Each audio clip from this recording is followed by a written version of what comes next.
You are listening to Something Rather Than Nothing. Creator and host, Ken Vellante. Editor and producer, Peter Bauer.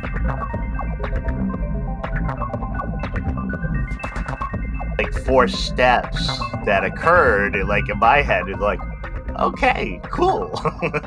It's interesting. I think the more I get out into the world and meet people who are doing the work that they absolutely love to do, it's really interesting. As I do that, I'm meeting more people who are doing that. And then we always find these interesting intersections in experiences that we have had, people that we know, circles of communities that intersect in all kinds of interesting ways. It's really fascinating. Yeah, it is. It's organizing and creating groups and creativity. Susie, let's launch into the show. I'm with Susie deVille, and we've already been talking. So we wanted to bring the listeners in to be able to listen to our conversation. Susie, welcome to Something Rather Than Nothing podcast. I'm so thrilled to have you on the show. Thank you. I am delighted to be here.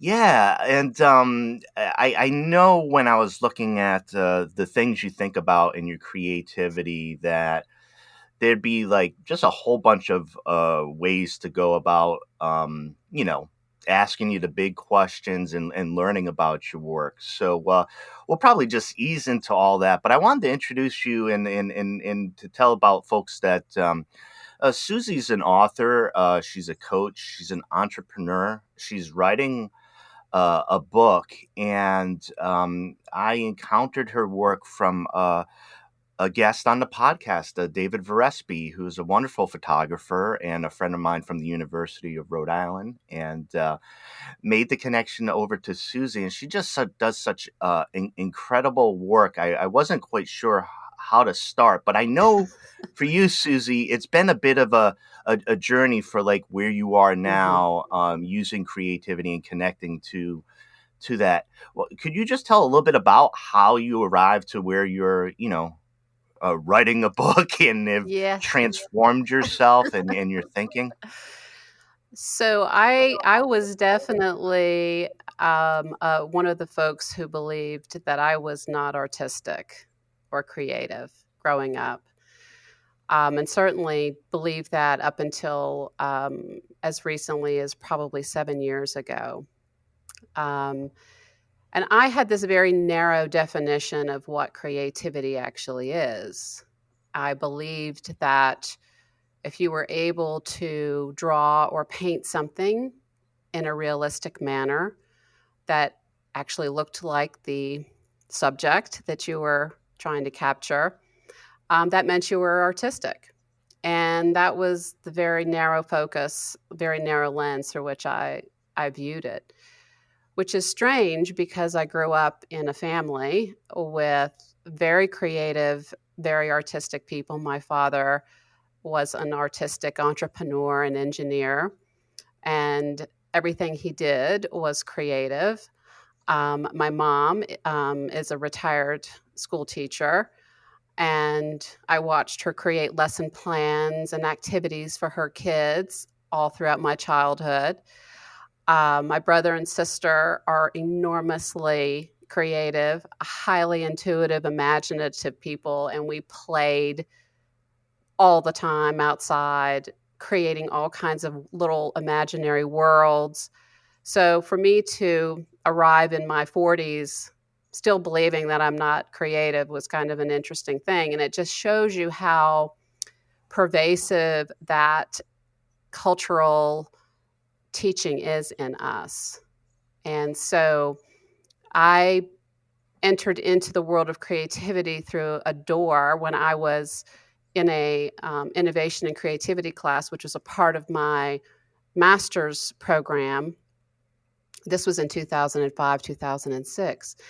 And my professors showed us this episode which was an old Nightline episode with Ted Koppel, and they were featuring the Palo Alto design firm called IDEO.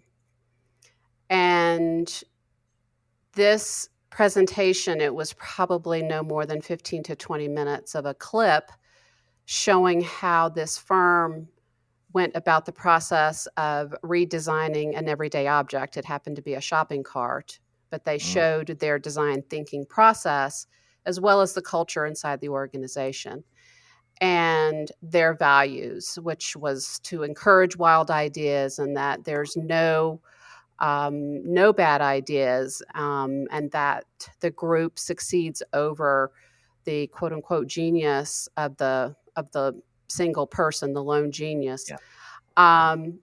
And when I saw this, my whole system just kind of went into an electric reaction. And I was completely enamored with the company, with this whole concept, with their culture.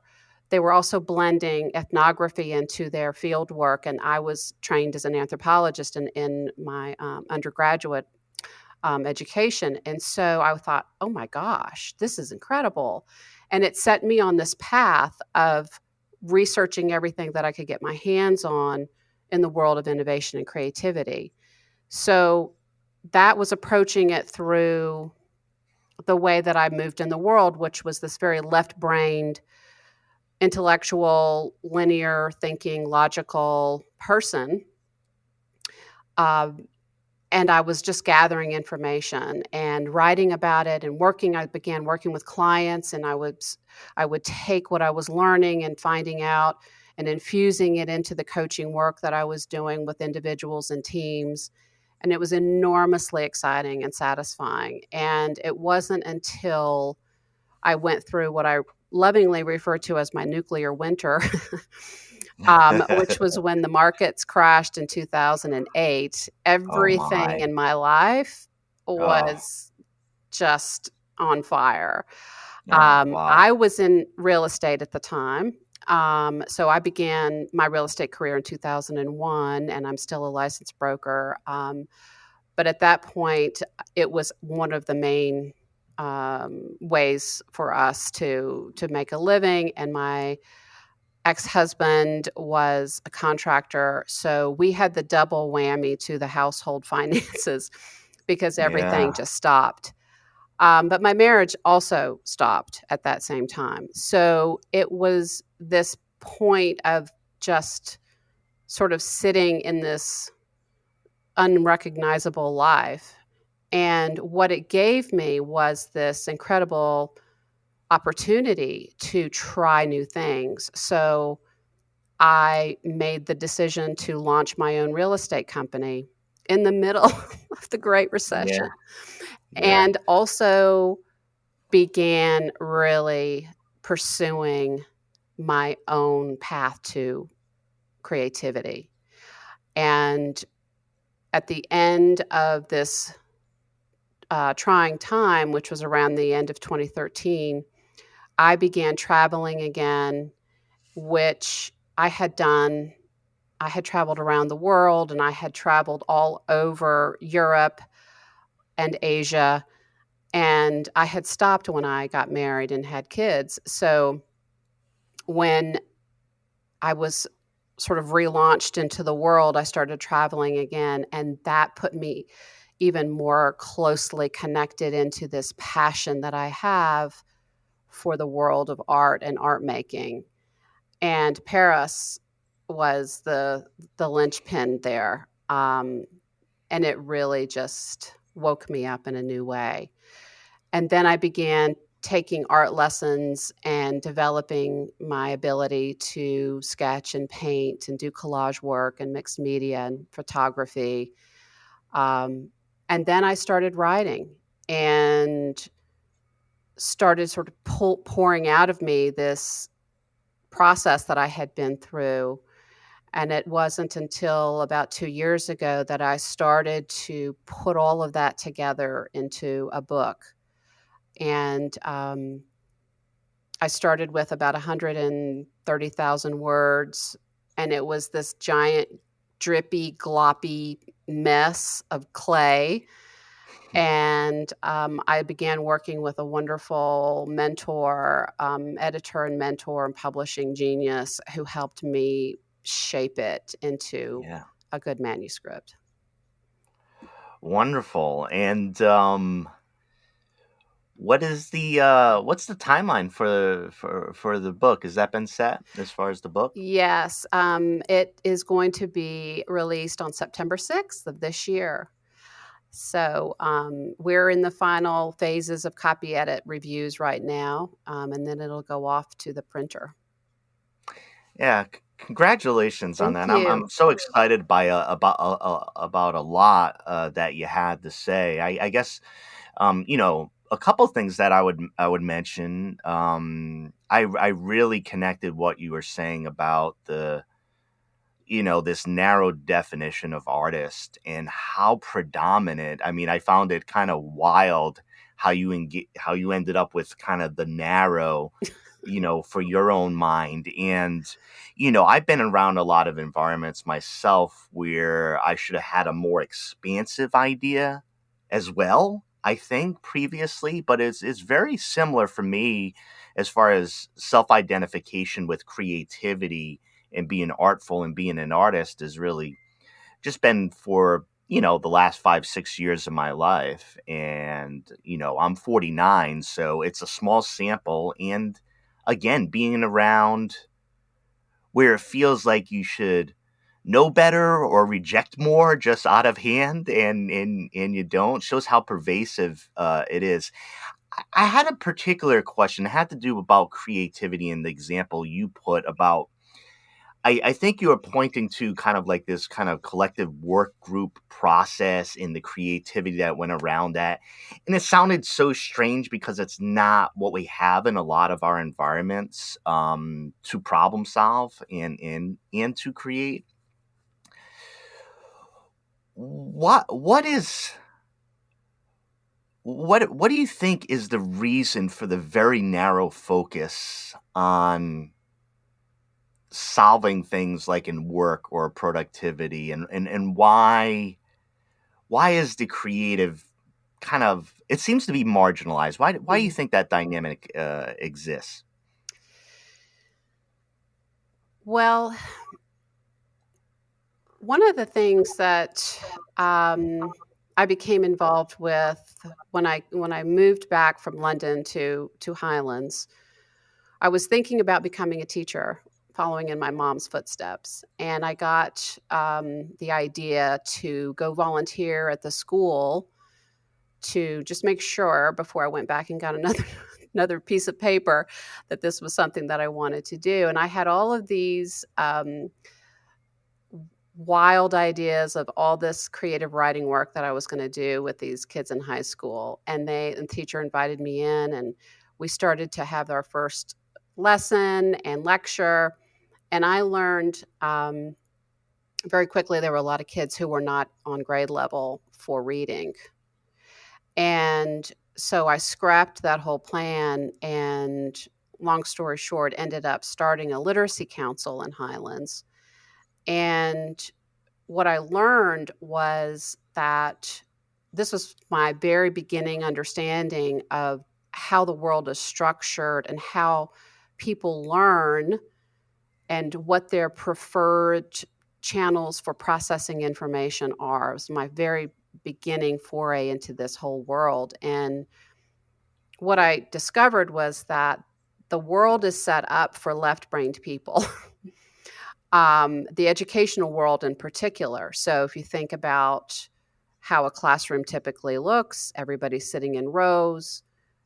You get directions that are given to you, and it's 1, 2, 3. This is how you do the work. You put your name on the upper right-hand corner of the paper. And that works great for people like me. I'm wired to be left-brained. I was an ace in school. I loved being in the classroom. And I was very successful, but there were a lot of kids who don't process information that way, don't learn that way, who have a very different holistic mind and process information in a spatial relationships way. They think more whole to part rather than part to whole. And those kids aren't reached. So the left-brained train sort of drives the agenda, in my opinion, of our earliest experiences. And if you're not fortunate enough to be in a school where the arts are heavily introduced and infused into the curriculum, you just exit that world. You exit at the other end of your 12 years, and you don't have those sensibilities introduced to you and made a part of your everyday life. So I think it starts very young. And then I also think that there are these notions that creativity is not a path that has promise. It's riddled with boogeymen and briars and poverty, that you won't be successful if you do X, Y, Z. And I know I have so many clients in their 40s and 50s who are products of being told their entire lives they had a passion for some kind of creative desire, and they were told, no, you don't want to do that. You're not going to be able to be successful. Nobody makes a living doing X, Y, or Z. So there are lots of reasons why I think that people tend to latch on to the idea, I need to get the thing, I need to do the sure thing, which is ironic because if you hate it, how successful are you going to be at it? And the chances of us finding success in the thing that we hate versus the thing that we love is vastly different. So I think that our tender hearts have been walled off in some ways from the world of creativity and art. And in fact, one of the things that I talk about in the book are what Brené Brown refers to as these art shaming incidents. When we did try to create something and then either a friend or a peer in the classroom or a parent or a sibling made so much fun of it that we never dared try it again. Yeah, and those are powerful. But I think I'm glad for our conversation to be able to tap into the what that is, and open up that area, because I know that's where a lot of your work and energy is. Okay, I want to ask a big question. It's from two different directions. One is kind of your experience in seeing maybe art around the world and come in contact with that, but also how we define what art is. And I want to ask that question of you, because I think it seems to be really important connected to creativity. For you, what is art? So art to me is not only the product of our creative expression, the things that we make, but it's also, importantly, this process, which I think is more important than the ultimate product. And I know that it is, of course, we want to see paintings and we want to read poetry and read books and we want to go to performances. Absolutely. But for the art maker, I think the most important aspect is this moment in the act of creating. And that's where we scooch up to the threshold. And if we get on the other side of this resistance, Pressfield talks about the inherent resistance that we have to creating. if we get on the other side of that, pierce that veil, and we get into the work and we get lost into the work, we have this moment or these series of moments of transformation where we feel something in our bodies and with every sense that we don't feel otherwise, that we don't experience otherwise. And there's also something happening to our awareness when we're making, to our courage muscles. We have such a greater ability to surf the waves of uncertainty because we're going into the unknown when we go into this process, whether we're at a typewriter or a computer or a piece of paper. There is this creation of something from nothing. And that is magical and mystical and so much fun once we get over the sort of the mind funk of I'm not good enough, I can't make this, I'm an imposter, it's all of those kinds of thinking. But it's, to me, art is this journey, what I call a creative rebel's voyage. It is this process of taking your inspired action and entering into this crucible where you take something abstract, an idea, and you make something out of it. And you are transformed in the process. Dang. I don't have the mic drop noise. It's a independent podcast here in Oregon. I don't, but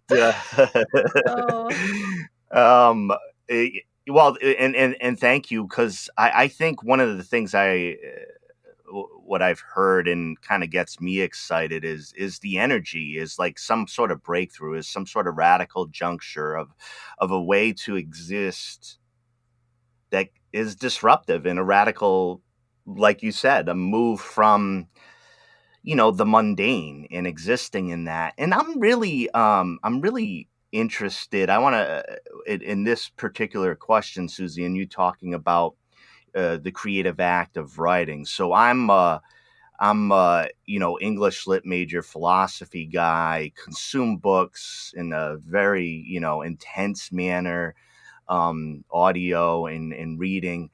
And I've done some writing, but never extensive and never in the big manner that I feel like doing. So I'm probably most fascinated by the transformation in writing, or what writing does in that process, how it impacts you and how you create your thing.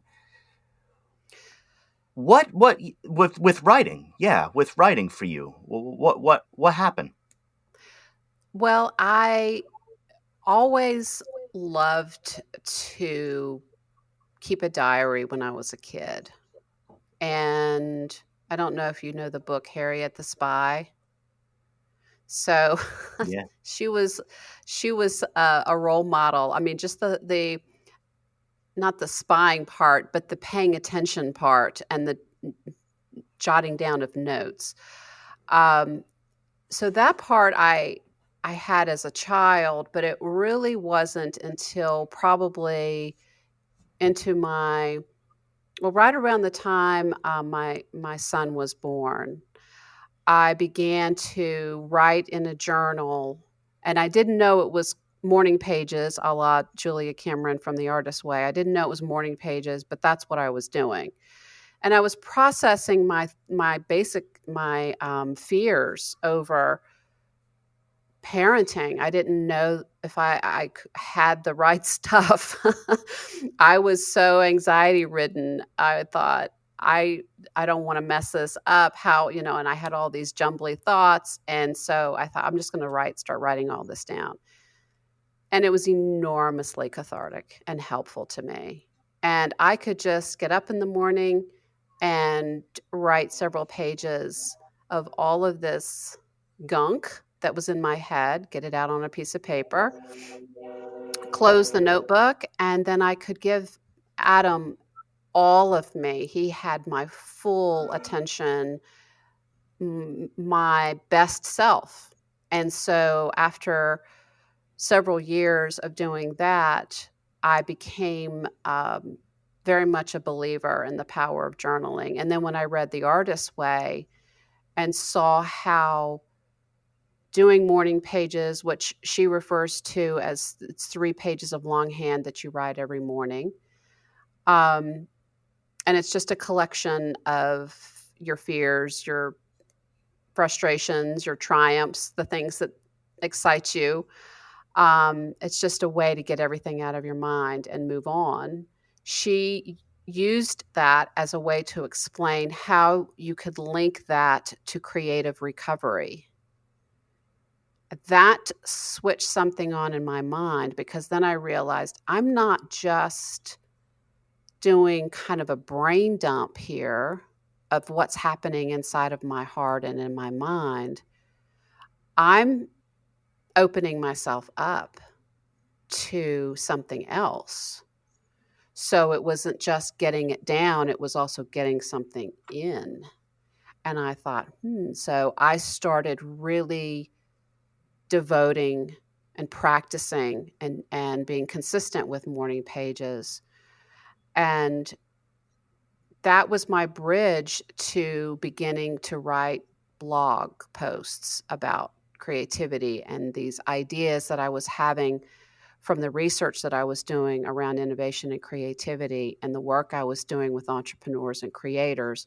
I was starting to pour that into something that looked and was much more cohesive, and into these short pieces, because I still couldn't quite figure out how it all fit together.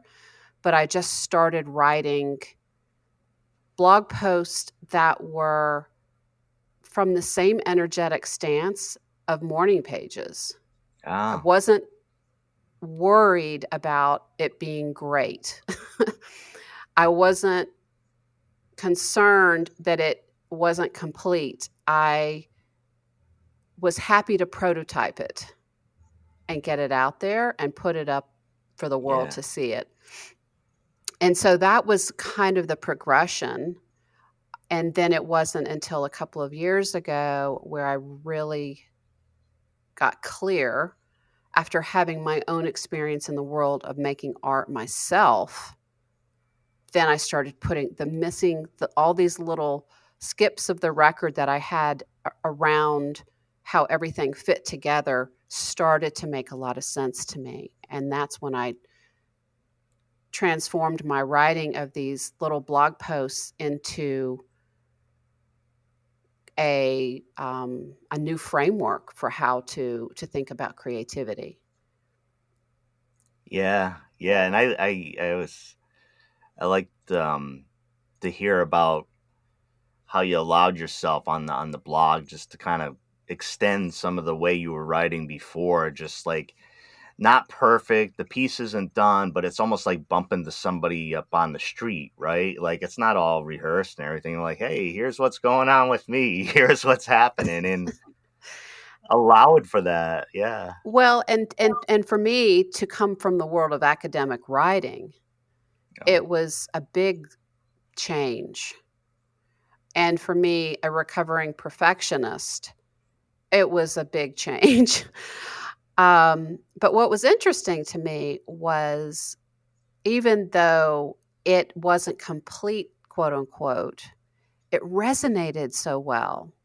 I had so many people write to me and say, that you've just described my own experience, or this is I feel the same way, or I'm worried about XYZ too, or I don't understand this about my own creative journey. So I started getting immediate feedback that I was onto something deep and profound with the human experience, and it was okay if it wasn't completely dialed in. It was okay if it wasn't perfect, because it had an accessibility to it that also gave people the sense and the confidence to reach out to me.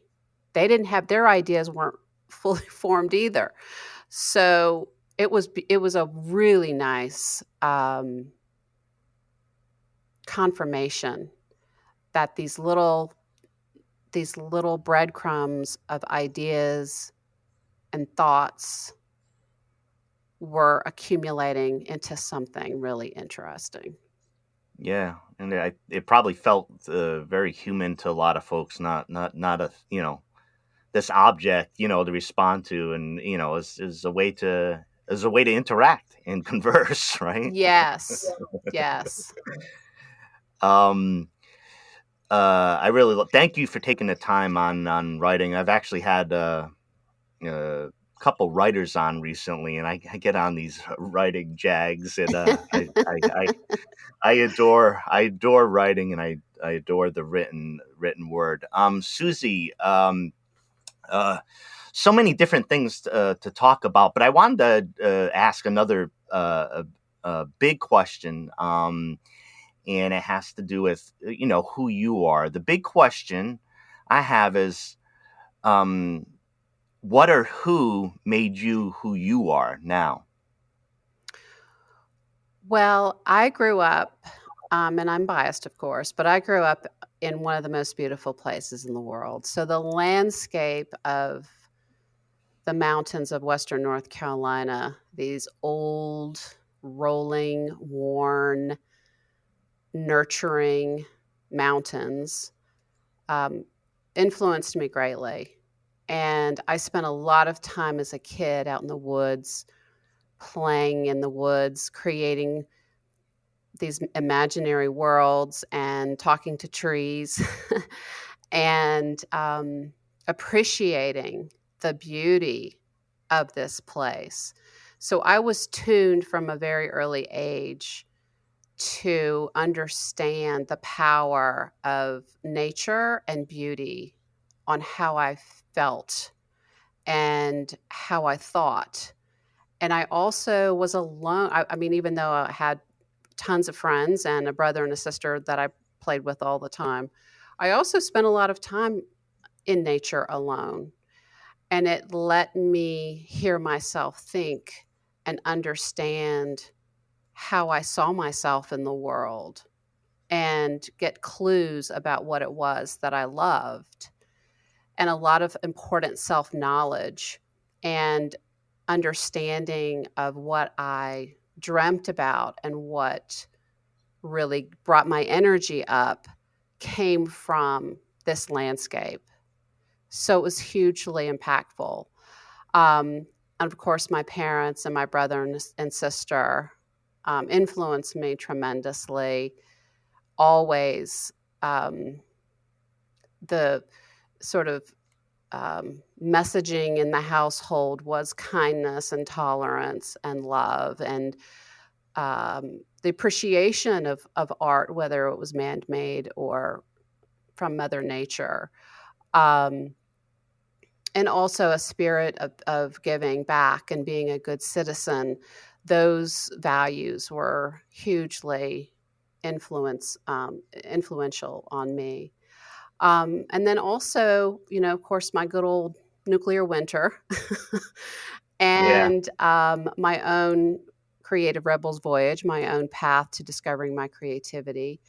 And also my son, Adam, he is such, I used to call him my little Buddha, because he would teach me the most amazing things unintentionally, and especially when he was a teenager.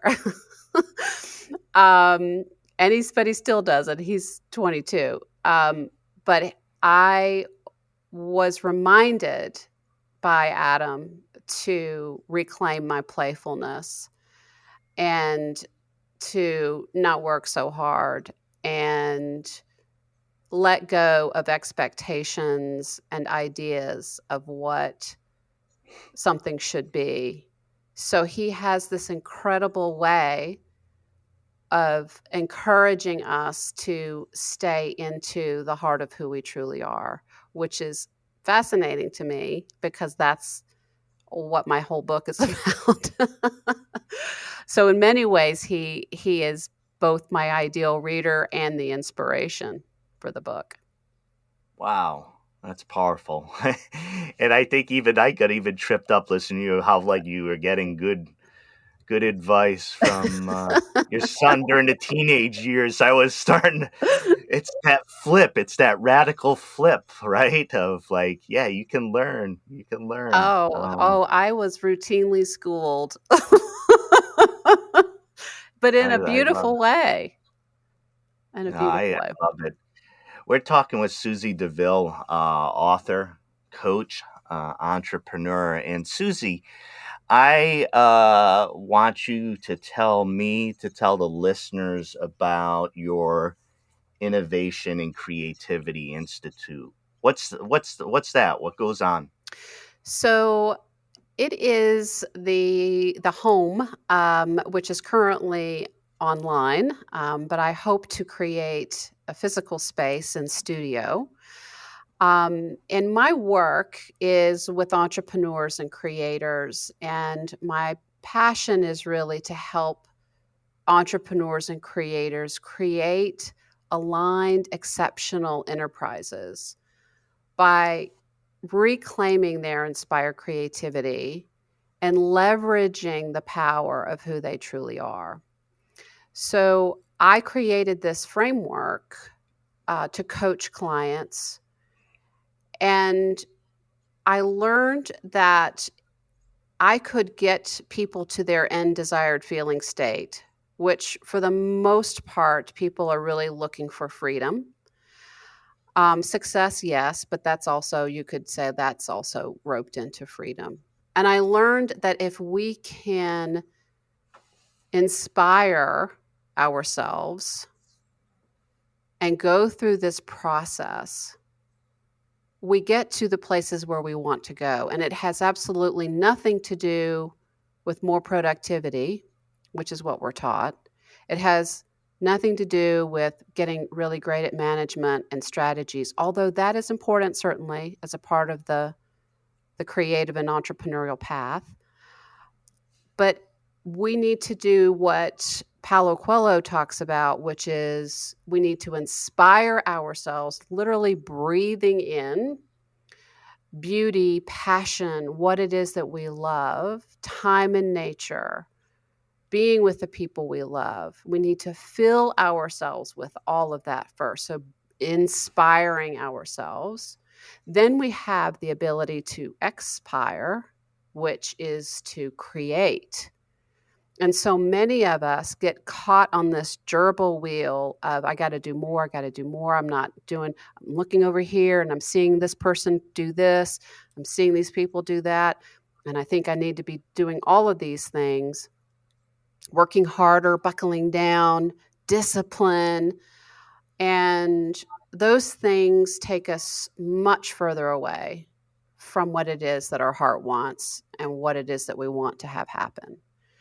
So if we take inspired action and we then begin to create and make art, the process of creating then is the vessel or the bridge over the moat of self-doubt. And to me, when I think about all the things that have kept me back in the past, which I used to label as just fear, I learned that it was fear, but it was fed by a healthy diet of self-doubt. So interestingly, it's the doing, it's the creating that gets us over that and into a place of where we trust ourselves and we have agency back in our lives. And once we're there, we can then get back at the helm of our own lives and our own creative passion and our own passion projects. And from there, it's a matter of protecting and fueling our creative energy, making sure that we're continuing to restore and replenish, have good boundaries, manage our energy well.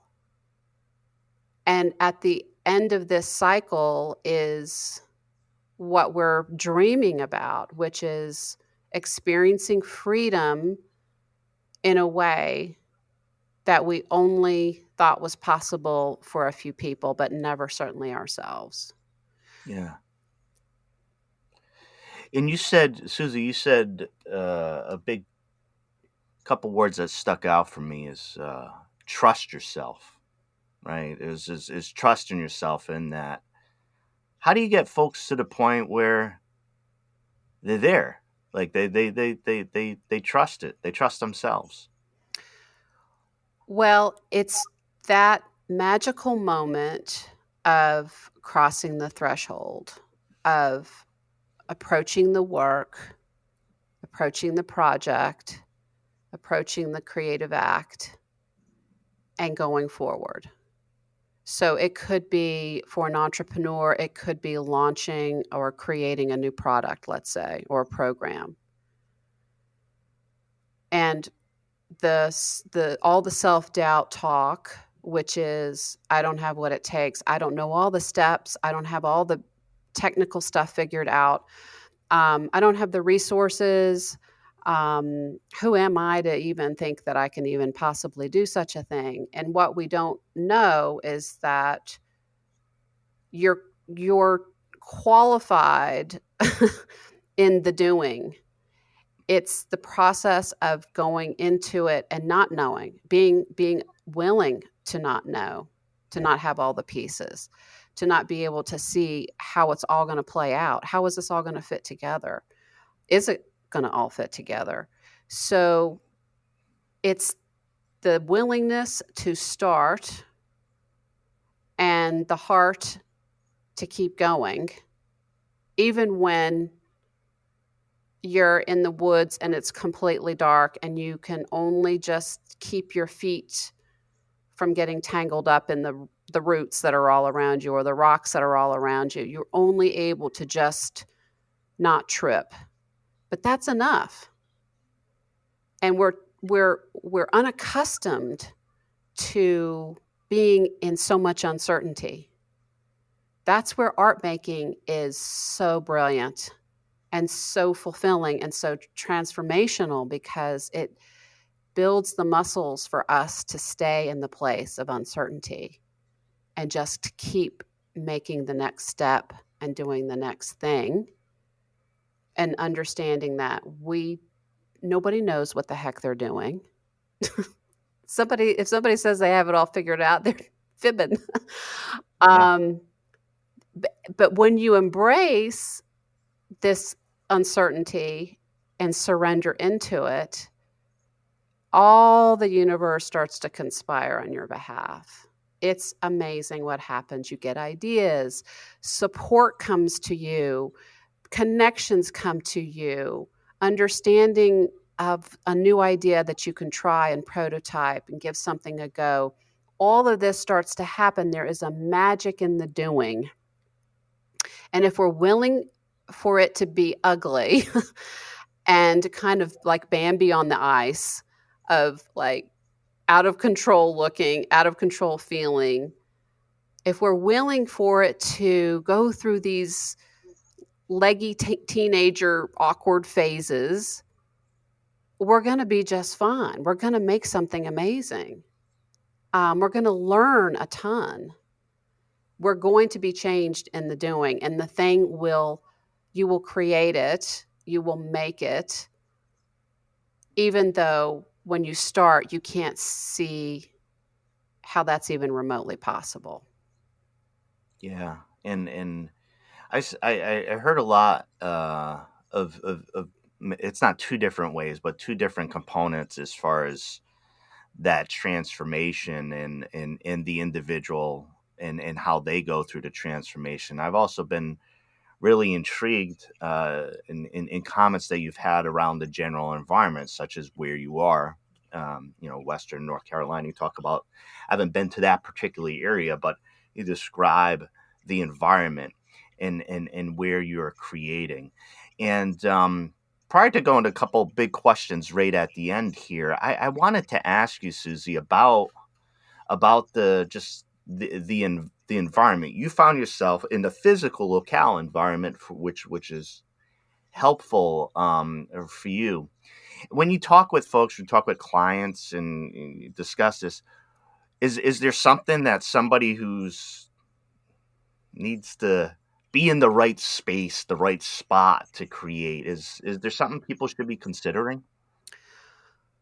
Well, I think that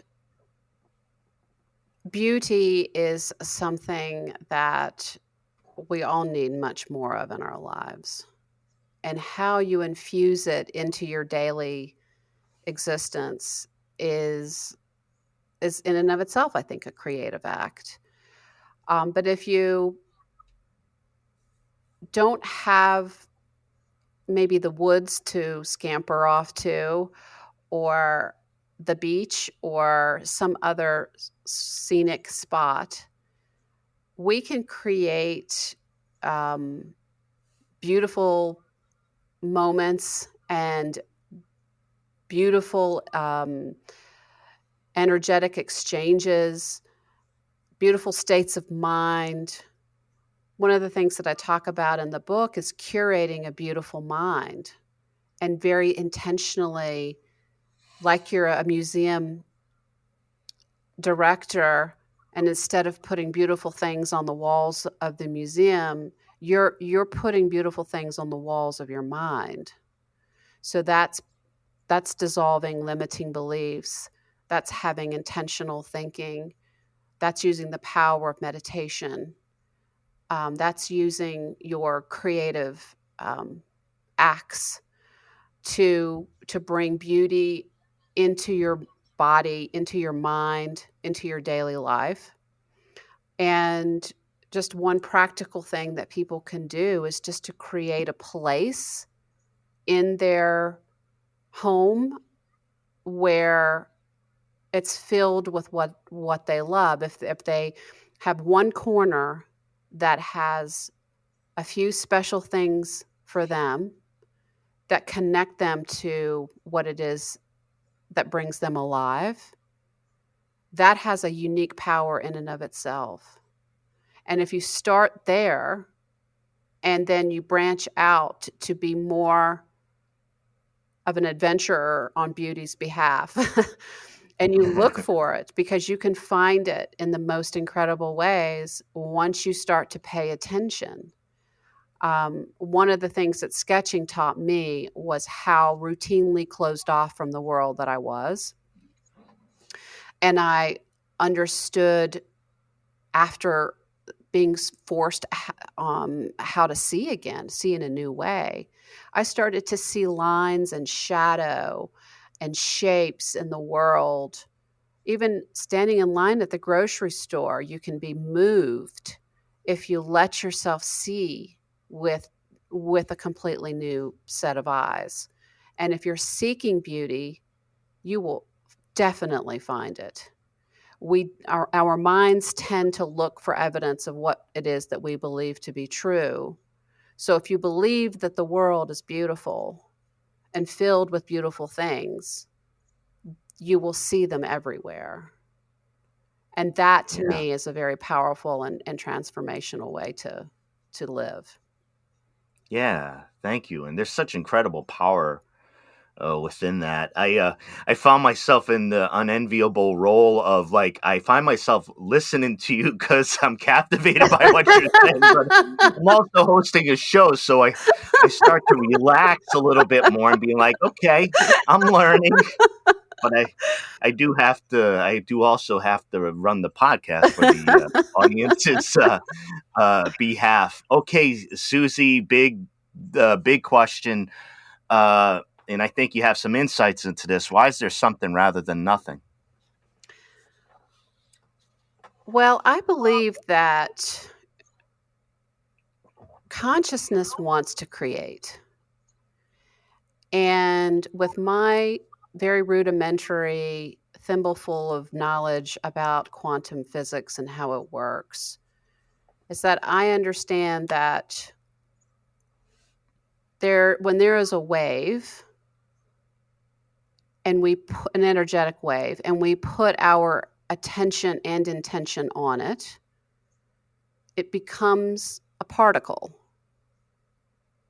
So we have this incredible ability to create something from nothing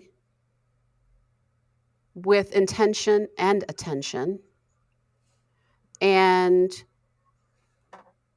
this force that's in the world that Dylan Thomas in his poem said that it's the force that through the green fuse drives the flower. That's the force of creativity. That's consciousness wanting to create. And we're filled to the gills with it. Yeah. And the Yeah. universe is filled to the gills with it. And therefore, acts of creation are happening all the time on every kind of quantum to macro level.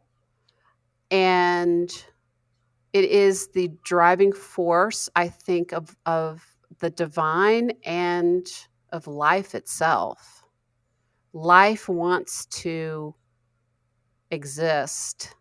Consciousness wants to create. So I think that all these little slices of potentiality become something through love and compassion and through our curiosity and joy, and also through our pain and through our trauma. All of those things, those little slices of potentiality, are transmuted through the acts of our own creating into something. And those are things that move us and take us into our hearts in new ways, heal us, heal others, and engage in this incredibly interesting energetic exchange that defies time and space and reaches shores of unknown destinations. When we put these little messages in the bottle and we drop them into the sea of consciousness, we don't know who's going to pick those up and what they're going to think when they read it or experience it. Yeah. But we're bonded together, regardless. I may never know who picked up the bottle and what impact it had on their life, but we are now quantumly entangled through this act of creativity.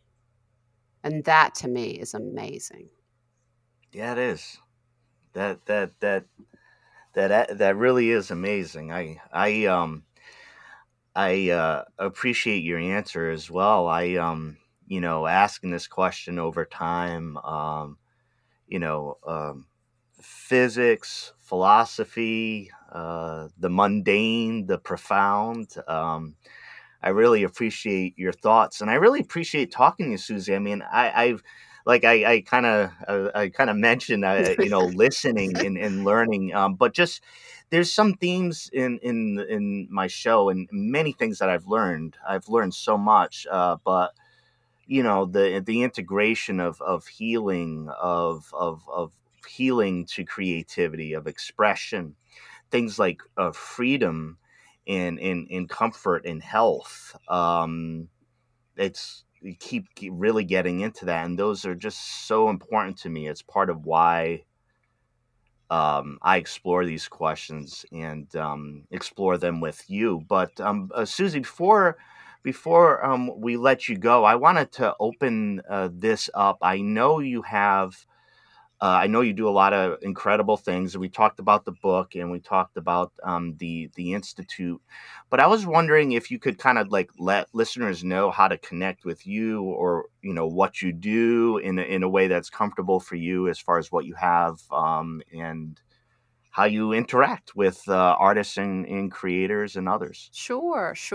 The easiest way to see what I am up to and connect with me through social as well as You can sign up for my newsletter. You can take a look at my website. That is just to go to imetsusie.com, and that's SUSIE.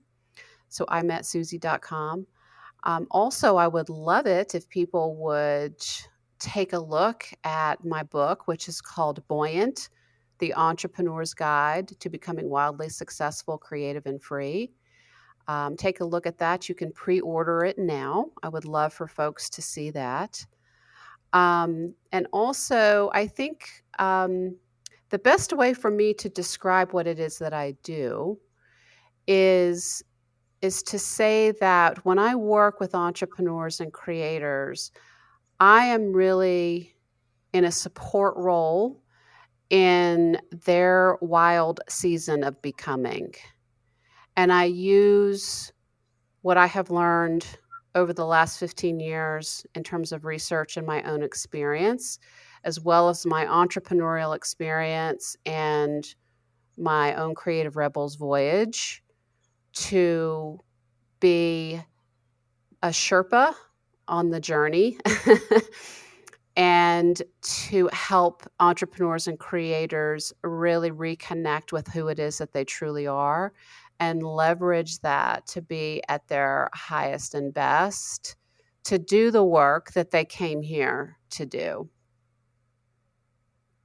Yeah. I really appreciate what you do, Susie, and I find it. I'm particularly moved by the ideas that I engage on this show, and I really appreciate a lot of very helpful things that you mentioned, and it just kind of ways of looking at things and getting right at the crux of things. I've enjoyed receiving your newsletter and your materials, and it's actually really helpful for me a lot of times to dislodge some deep patterns in like my daily live life that I need dislodged to do the bigger stuff, the stuff that makes me feel like I'm free, like and expressive.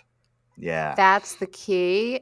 Sometimes I refer to myself as the chiseler in chief, meaning I'm all about getting that concrete off and setting people free to enjoy this lightness of being, this sense of freedom. And in that place, it's the ultimate playpen for whatever it is that you want to create. Yeah. All right. Susie, as I mentioned, and as you can probably guess, it's been a great pleasure to talk to you. And thank you so much for coming on to the podcast. I've learned a lot, and that's one of the big reasons I do this show, and I'm sure the listeners did as well. So everybody check out Susie deVille and that book, Buoyant. Pre-ordered the book. I'm very excited, and I know Susie had mentioned, working with a great editor and a great creator at the same time. I'm sure it'll be very helpful for folks. But Susie, thank you so much for coming on to the podcast, and truly hope to talk to you soon. It was an absolute pleasure. Thank you so much. I had such a good time being with you, Ken. Thanks, Susie, and you take care. You too.